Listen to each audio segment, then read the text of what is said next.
According to the Land Act of 1978, all land belongs to the government in Nigeria.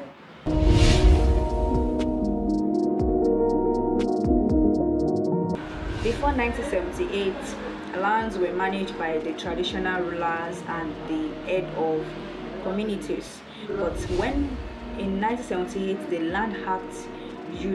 Land Use Act was passed into law, and then which makes all the land to belong to the government. Now we have two types of land. We have the free land and the acquired land.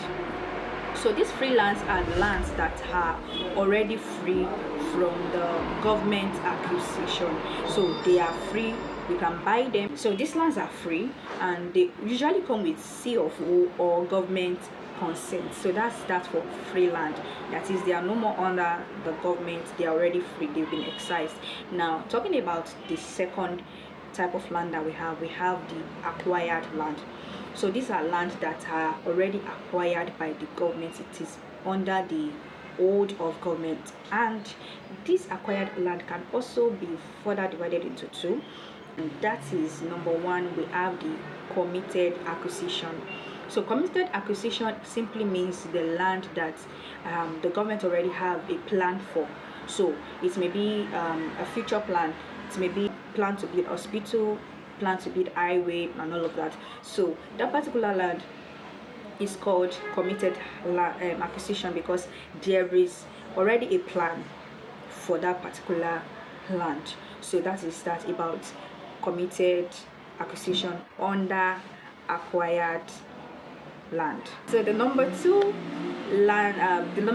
is global acquisition.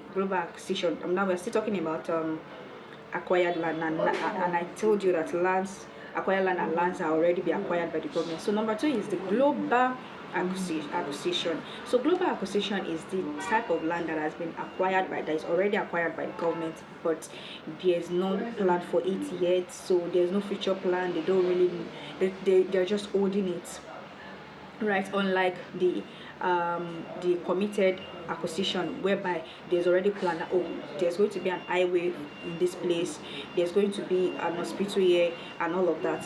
So this global land, how it is being released is that it's only being released through excision.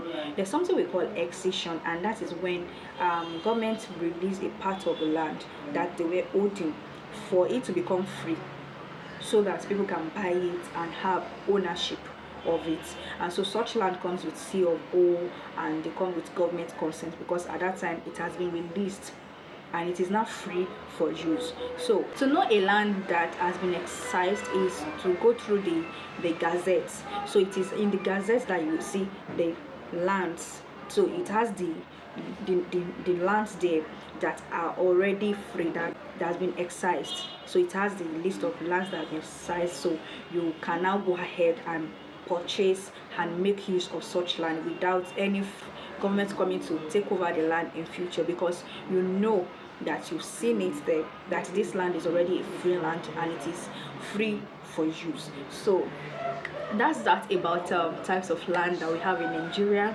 And don't forget, let me run over through it again, that we have two types of land in Nigeria, and I said that we have all land belongs to government, but we have two types of land. The free land, that is the one that's already been excised and it comes with C of O and government consent, and the acquired land. And under the acquired land we have the committed acquisition, the one that there's already a plan for it by the government, and the one that is called global acquisition, the one that there's really no plan for it yet, it's just there, and so government can decide to release it through excision. That's about types of land, and thank you for watching, thank you for joining. I hope you've learned one or two. Thank you.